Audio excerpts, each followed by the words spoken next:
नमस्कार, आदाब। आप सभी का स्वागत है QNS न्यूज़ की शाम की पेशकश तलाश जवाब की में, और मैं हूं आंचल मिस्की। जम्मू कश्मीर के बड़गाम जिले में पुलिस ने देवी दुर्गा की करीब 1200 साल पुरानी पत्थर की एक मूर्ति बरामद की है। विशिष्ट सूचना पर कार्रवाई करते हुए बड़गाम में पुलिस ने खान साहब इलाके से एक प्राचीन मूर्ति बरामद की। उसके बाद department of archives, archaeology and museums J&K से ऑफिसर्स की एक टीम को इसकी जांच के लिए बुलाया गया। इसी जांच के दौरान पता चला कि देवी दुर्गा की बरामद मूर्ति लगभग 7वीं-8वीं सदी यानी 1200 वर्ष पुरानी है। यह ब्लैक स्टोन्स से बनी मूर्ति 12 बाय 8 इंच की है और उन्होंने बताया कि मूर्ति को औपचारिक रूप से Mushtaq Ahmed Beg, deputy director department of archives, archaeology and museums को सौंप दी गई। साथ ही इनके स्पोक्सपर्सन का ये कहना था कि ये स्कल्पचर 13 अगस्त को रिवर झेलम के पास श्रीनगर के पांडेथरन इलाके से मजदूरों को मिट्टी निकालते हुए मिली थी, जिससे जुड़ी कोई फर्दर इंफॉर्मेशन नहीं दी गई। कश्मीर में कई ऐसे आर्कियोलॉजिकल साइट्स हैं जहां पहले से कई बार ऐसी प्राचीन चीज़ें बरामद की जा चुकी हैं। जैसे बुरज़ुहुम आर्कियोलॉजिकल साइट के बारे में तो आप सबको पता ही होगा। साइट की पहली खोज का श्रेय 1936 के येल कैम्ब्रिज अभियान को जाता है। इसके बाद ASI के फ्रंटियर सर्कल ने 1960 से 1971 तक विस्तृत खुदाई और जांच की।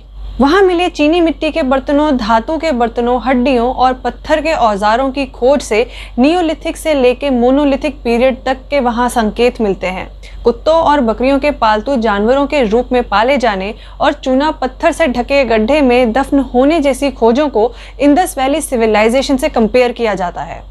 उसी तरह आज की इस खोज में पांडेथरन का भी जिक्र हुआ। पांडेथरन, जो अब ज्यादातर खंडहर में है, कश्मीर के ऐतिहासिक राजधानियों में से एक है, जिसके बारे में कश्मीर के हिस्टोरियन कल्हन ने अपनी किताब राज तरंगिनी में मेंशन किया था, जिसे 6वीं शताब्दी में राजा प्रवर सेन द्वारा स्थापित किया गया था।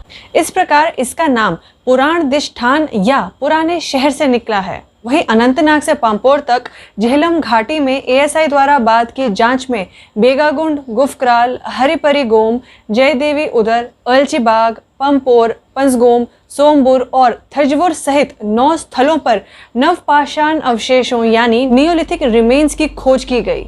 इन साइटों से कोर्स ग्रे, बर्निश्ड, कोम्ड और gritty red ware, mess heads and silts form में पॉटरी बरामद की गई।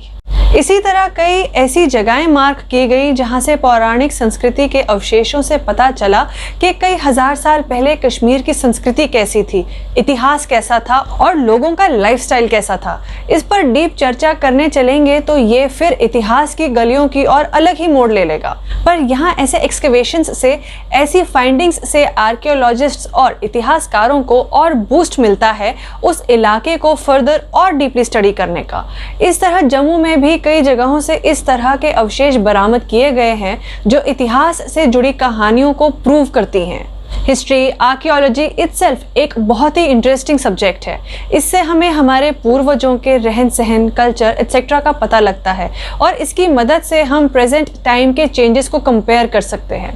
पर आज तक जितनी भी खोजें हुई, जितनी भी सभ्यताओं की बनावट का पता चला, वो ये बात तो पक्का साबित करती हैं कि हमारे पूर्वज बहुत ही स्मार्ट और हाईली इंटेलेक्चुअल थे, क्योंकि उस सदी में बनी मूर्तियां आज भी जब मिलती हैं तो वो एकदम इंटैक्ट और प्रॉपर कंडीशंस में मिलती हैं। और वहीं अगर आर्किटेक्चर की बात करें तो उस समय भी हमारे पूर्वजों ने पूरी प्लानिंग के साथ अपने शहरों को बसाया हुआ था, जिसमें ड्रेनेज सिस्टम, स्टोरेज सिस्टम या कश्मीर के वेदर कंडीशंस को ध्यान में रखते हुए खुद को वार्म रखने के लिए सिस्टम को पूरी तरह से अरेंज और प्लान करके रखा हुआ था। कश्मीर ही नहीं बल्कि इंडिया के बाकी शहरों में भी पौराणिक हजारों साल पुराने मंदिर उस समय बिना आज की मॉडर्न टेक्नोलॉजी के मदद से कैसे बनाया गया, ये भी आज के आर्कियोलॉजिस्ट और साइंटिस्ट्स को हैरान करता है। हमारे पास सब कुछ है, हमारा इतिहास समृद्ध था। जिस समृद्धि और डेवलपमेंट का दावा दुनिया की बड़ी बड़ी कंट्रीज करती हैं, उससे कई बेहतर डेवलप्ड और इनोवेटिव थे हमारे पूर्वज। जिस इन्वेंशंस का दावा आज वो समृद्ध देश करते हैं, उससे कई हजार साल पहले हमारे पूर्वज वैसी डेवलपमेंट्स और धरोहर हमारे लिए छोड़ गए थे। पर यहाँ दुख इस बात का है कि हमने कभी भी उसको एक्नॉलेज नहीं किया। हम दुनिया के डेवलप्ड कंट्रीज की खोज को इम्पोर्टेंस देंगे, पर अपने धरोहर को जानने की ओर कभी कदम नहीं बढ़ाएंगे। हमारे पास सब है, बस उन्हें स्टडी करने की ज़रूरत है, उन्हें सबके सामने लाने की ज़रूरत है और उन पर चर्चा करने की ज़रूरत है। एक छोटी सी एग्जाम्पल देती हूँ। जुकाम, खांसी या चोट लगने पर ना जाने कब से हम हल्दी दूध को पीते आ रहे हैं।